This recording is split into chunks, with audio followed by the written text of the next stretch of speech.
Have you ever passed by someone, an old man maybe, sitting quietly alone, and wondered who is he, really? What storms has he survived?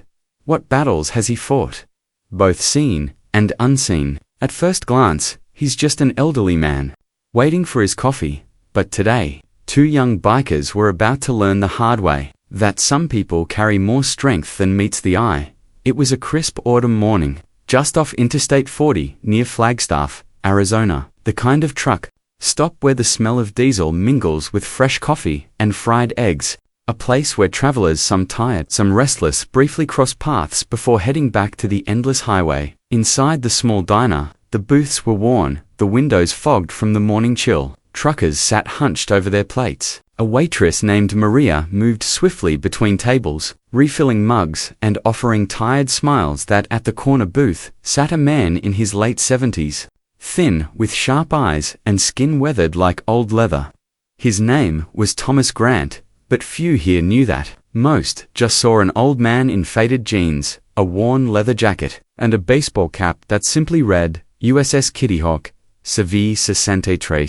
Thomas wasn't here for conversation, just coffee, and maybe a plate of eggs. He sat quietly, back straight, hands folded on the table, watching the highway beyond the window. There was a calmness about him, the kind forged only by years of hardship, discipline, and survival. The door jingled loud, sudden. Two bikers stepped in, young, loud, jackets embroidered with patches that told the story of rebellion, speed, and maybe poor decisions. They weren't local, out-of-towners by the looks of it. Faces full of swagger, tattoos that tried to speak. Tougher than they truly were, they scanned the room, looking at almost hunting for amusement, maybe boredom, maybe something uglier. Then one of them nudged the other, nodded toward the old man sitting alone. Check this guy out. One chuckled under his breath, just loud enough for nearby diners to hear. Wonder if his knees even work. His friend grinned, took a step closer. Hey Gramps, that your ship on the hat? Or did ya just find it at a thrift store?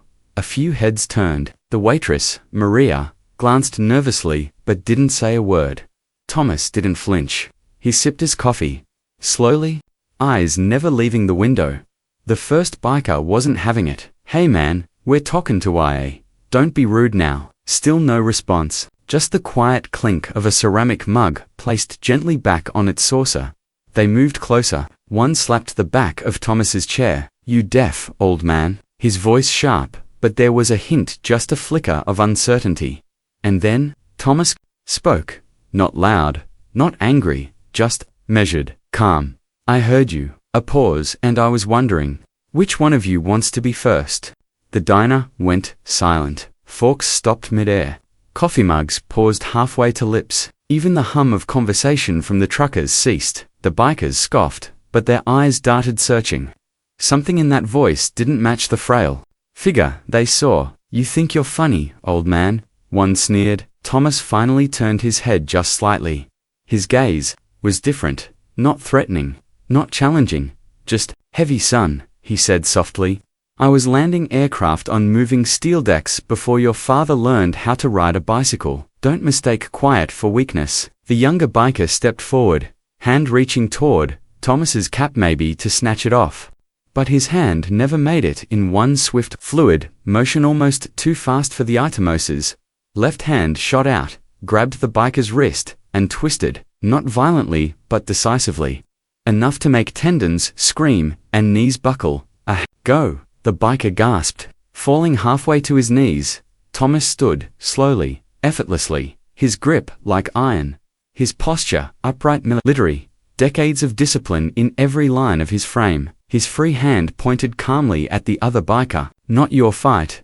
Walk away. The second biker, eyes wide now, took a step back. His bravado evaporated. Hey man, chilled was just a joke. All right, just a joke. Thomas leaned down slightly, spoke to the one whose wrist was still pinned. Respect, son, you give it, or you learn it the hard way. Then, just as quickly, he released the biker, fell back, scrambling to his feet, clutching his wrist. Without another word, the two bikers bolted out the door, helmets barely strapped, as their bikes roared away down the highway. Inside the diner, silence hung for a moment longer.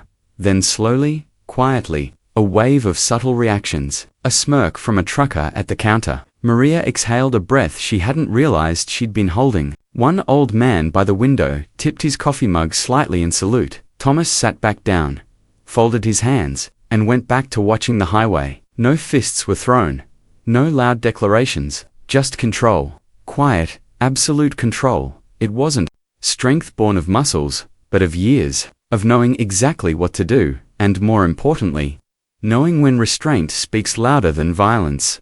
Thomas didn't smile.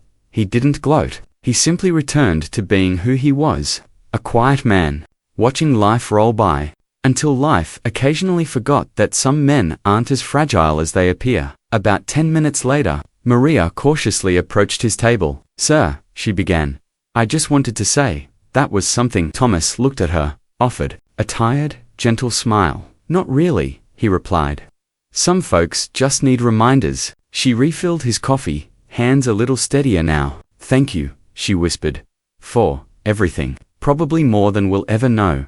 Thomas nodded, looked back out the window. "Most of it's just memory now. But memories, a powerful thing." The camera would pan out, leaving behind the little truck stop, the old man, the empty highway stretching far into the horizon.